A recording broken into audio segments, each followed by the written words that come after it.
Hey guys, it's Drina G here, and welcome back to Escape with Drina. On this episode of Rising Hill, we're going to talk about self preservation versus self sabotage. Now, this topic is very important to me. I just finished skating, and I'm like, you know what, let's pull over, and I really want to shoot this. So, I just finished speaking to someone where people tend to confuse the words between self preservation and self sabotage. We're going to draw a line today so I can explain to you how they are totally two very different things, but often confused as similar towards the conscious mind. Now, self preservation is the idea of just protecting yourself towards things that are not conducive or things that don't serve you any purpose towards your life. Now, that could be friends, that could be particularly things that are not goals, or things that like going out to parties knowing that it's just not your nature, it's no longer nurturing your soul anymore. Now, when it comes to self-sabotage, the reason why it's different from self-preservation is because self-sabotage actually is that moment when your mind creates a mental blockage and you create excuses where you're like consistently telling yourself that you're putting off things that maybe, that not even maybe, they are conducive towards your future. You're putting them off because you're like, either you're confusing yourself with the words lazy. I don't like to use the word lazy because if someone wants to, they will. But it's just you don't want to push yourself because you're trying to avoid taking risks. And that's a fine line between. Now, if you want more details about self-sabotage, in my video, I actually made a video about stop self-sabotage on my YouTube and also on my podcast, Rise and Heal. Go ahead and check it out. Remember, you don't have to watch it. You can always listen on the go. But I explain different forms of self-sabotage, and I also have a positive affirmation for you guys to say daily towards the end. And I hope you guys have watched it. If not, it doesn't matter. Go run along, watch this, and then come back. Now, people tend to confuse self sabotage with self preservation because the conscious mind actually has a problem with when it comes to cognitive thinking, where it's like you're self-regulating your decisions and you're thinking that you're doing the right thing, where you're actually you're filtering things out. The mind is filtering things out, right? So you're filtering things out and you're like, okay, this is bad for me, this is good for me, this is bad for me, this is good for me. And to the point you're like, okay, I'm just doing things that are positive for me, I'm protecting my peace because of what I went through. It's a coping mechanism, right? Now, the reason why it becomes a sabotage thing, because sometimes we end up regulating so much that we overregulate. We overregulate to the point that when we filter things, it's no longer a filter. It's now like you're not letting anything bypass because that wall is so strongly up and it's placed in. So you don't want nothing to come and break you down. Like, for example, a better way to explain this, a way that I feel like self sabotage happens a lot is in relationships. People tend to, when they are broken, it doesn't matter where it was something from their inner child, or something where it had to do with neglect, or something with anxiety, separation anxiety of all the sorts, or CPTSD or PTSD, which we always talk about. People tend to, you know, be in relationships, and when that relationship is conducive, instead of noticing regular red flags, everything's a red flag to them. Like, honestly, things like, oh my god, like, this guy is a great guy, he marks all the boxes, but I don't know, like, what if I'm not good enough for him? Like, honestly, like, he has a great job. What if I'm like a leech to him? Things like those where you beat yourself up and then you're like, you shut it down, so automatically he's calling your phone and you don't want to get too deep, because it's like I mentioned, you start to sabotage instead of actually doing self-preservation would have been like, oh no, I noticed a red flag of this guy. He reminds me of someone who was in my past, or he doesn't listen to me, he doesn't communicate with me, or he doesn't hear my feelings. That is self-preservation.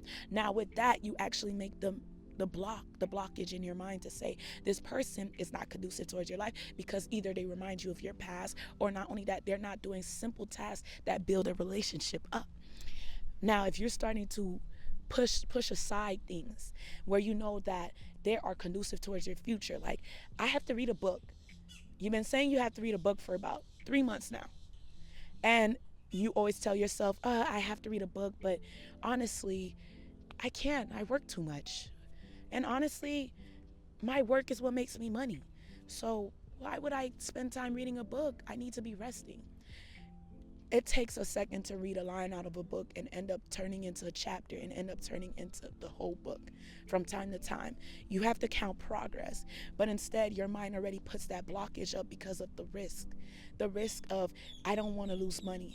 I don't want to not get sleep. I don't want to this. I don't want to that. You could have taken one stanza at a time, one sentence at a time, even if it's just poetry. Open the book, the mind up, open the book and actually get to it. But instead, that blockage is placed, and it could be something deeper underneath the lines of, I've been broke before and I just don't want to get back to that lifestyle, so I have to overwork, I have to do this, I have to do that, and you end up putting off things that matter to you most. That is self-sabotage. Self-sabotage is also taking risk, which I mentioned. If you know it's good for you to get another job, instead of getting a job that might be conducive for you or maybe even closer to the fact that it benefits your future. For example, if you know you want to be a nurse and you're working in a library. Now, let's say if you do find something conducive out of that, while you're in the library, with the time that's being allotted, you spend time reading about nursing. That's different. But let's say you're in the library and you're on your phone or you're on social media and you're um, bickering with people where it's like technology and the external influence, and you're not really mind straight, and you haven't set your mind to what the main goal is, and now you've been a librarian for about 20 years and you never got to reach your goals. Now, my point is not to push down librarians, because that's still a good job for people who love books. My point is, it's like, imagine you want to be a nurse and you work in Chuck E. Cheese and you keep telling yourself, I want to be a nurse, I want to be a nurse, but you're not going to school, you're not opening up the textbooks, you're not doing progress a day because you're scared to take the risk. Whether you're too complacent and you believe that this might be the job for you for the next couple of years, or they gave you a bonus the other day, so you're confusing yourself with a bonus keep going, it keeps benefiting, so why would I waste time now? Or if you're another person who it's like, you become at a certain age where it's, hey, I think I'm too old to go back to school.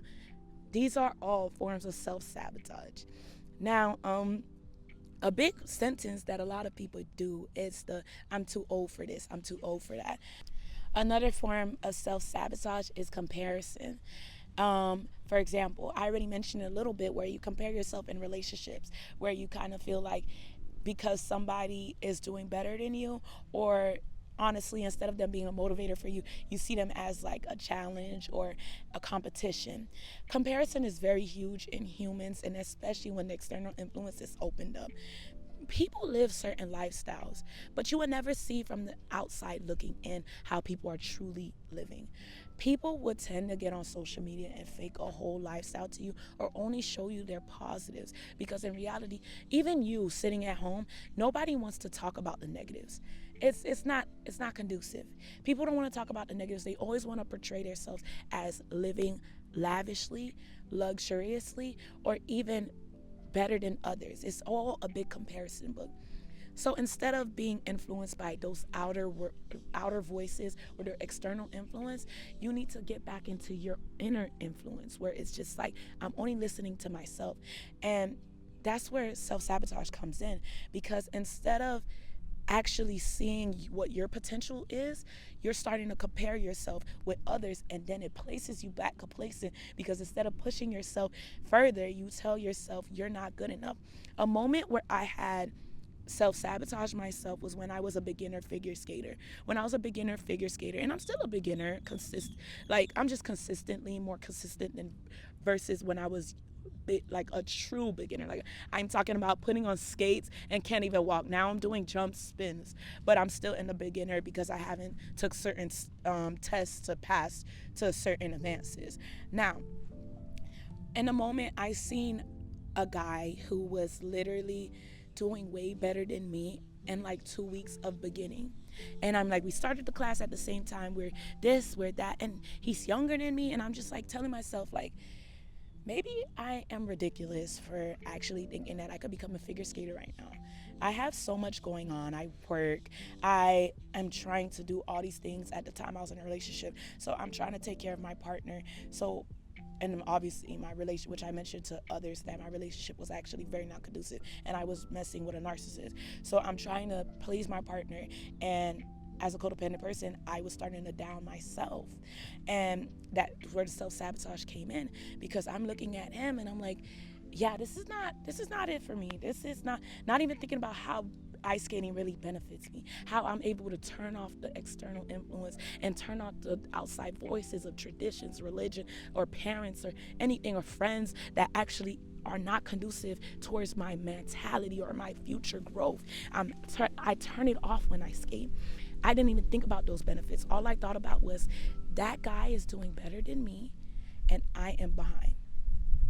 We started at the same time. Why am I not that advanced?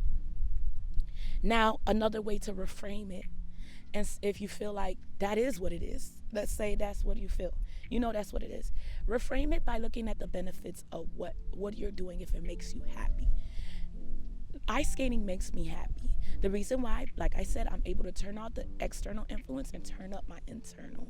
When I could hear my internal voice, my inner voice, my heart that holds the protection of the inner sanctuary of who I truly am, I'm able to regulate and control myself on the ice to do better movements, to do movements that makes me smile, that makes me flow correctly, things that are indescribable.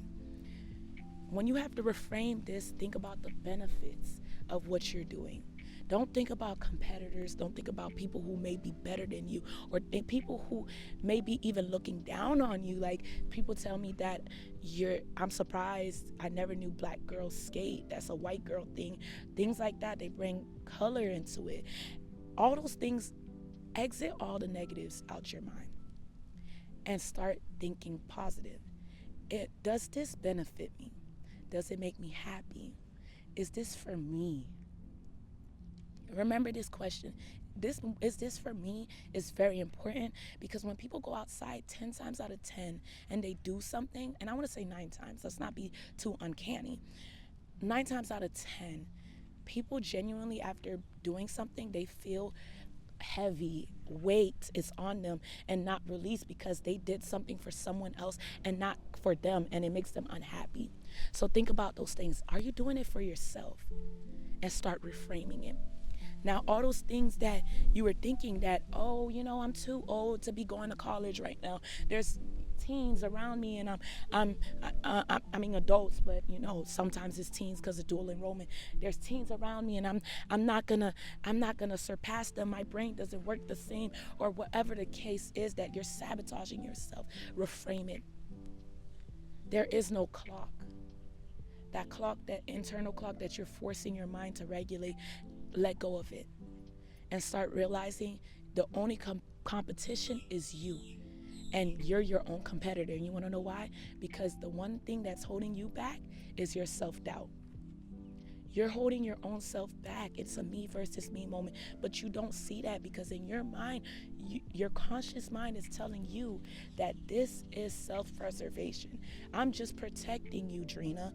I don't want you to put yourself in a position that you're unhappy with. But in reality, it will make you happy.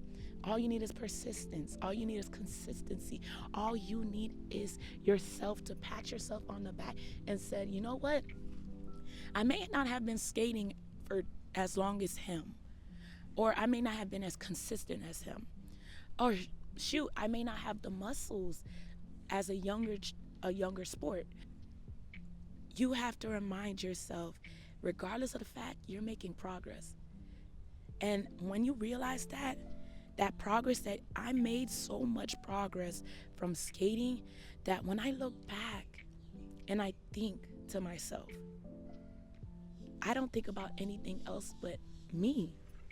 I look at my videos and I record myself, and I'm like, the only thing I have to think about my own competition was me. And I surpass myself every time.